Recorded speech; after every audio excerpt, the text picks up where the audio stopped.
राम नारायण राम।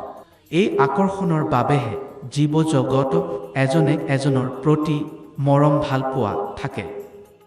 এইটো বিশ্বজনীন আকৰ্ষণৰে ধাৰা। এই আকৰ্ষণ সকলোৰে জড়িত হোৱাৰ বাবেহে এজনে এজনৰ মনত প্ৰেম জন্মা যায়। এইটো তেনে বিশ্বজনীন আকৰ্ষণৰ প্ৰবাহ। এইটো একতাৰ সুৰত। আহা ক'লে আহে, যা ক'লে গৈ যা যক। ৰাগ অহংকাৰ এই শব্দৰে আধাৰত। শব্দৰে এই পৃথিৱীত সকলো কাম ঘটে। যদি শব্দ মন্ত্ৰ হয় তেন্তে প্ৰতিটো শব্দ মন্ত্ৰ হয়। আহিব যাব খাবৰ দৰে বিভিন্ন কাৰ্যত আমি এই মন্ত্ৰ সফল কৰি থাকোঁ। সুখ ৰাগ অহংকাৰ যি যদি হওক মন্ত্ৰ সকলোত আছে।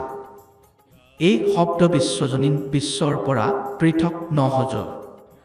বিশ্বজনীন বিশ্বক নিয়ন্ত্ৰণ কৰিবলৈ শব্দৰে সাহায্য ল'ব লাগিব। বিশ্বজনীন শক্তি থকাৰ ফলত তুমি প্ৰকাশ পোৱা বিশ্বজনীন শক্তিৰ সন্মুখীন হোৱাৰ ফলত অৱবোধ হজ। এই অভাৱ স্বাভাৱিক। বিশ্বজনীন বিশ্বৰ প্ৰবাহতে অভাৱ পূৰণ হজ। অভাৱ পূৰণৰ চেষ্টা কৰোঁতে পুনৰ অভাৱ হজ।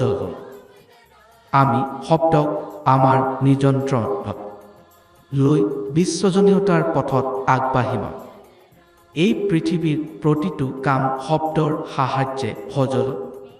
ইচ্ছা বা অনিচ্ছা যি যদি হওক তুমি দিন ৰাতি শব্দ উচ্চাৰণ কৰি থাকিবা। বিশ্বজনীনতাক লগ ধৰাটো এই শব্দৰ নিয়ম। যিহেতু ইংৰাজী ২৬টা আখৰ আৰু বেংগলী ৩৪টা আখৰৰ দ্বাৰা সাহিত্যিক হ'ব পাৰি, তেনেকৈ মন্ত্ৰ আখৰ দ্বাৰাও সিদ্ধি লাভ কৰিব পাৰি। দিন ৰাতি এই শব্দ উচ্চাৰণ কৰিলে এনে হ'ব নিশ্চিত। সেয়ে ইচ্ছা বা অনিচ্ছা যি যদি হওক মন্ত্ৰৰ জপ কৰি থাকিবা। ঋষি মহান আৰু অৱতাৰ এই মন্ত্ৰৰ জপৰ দ্বাৰাই হোৱা।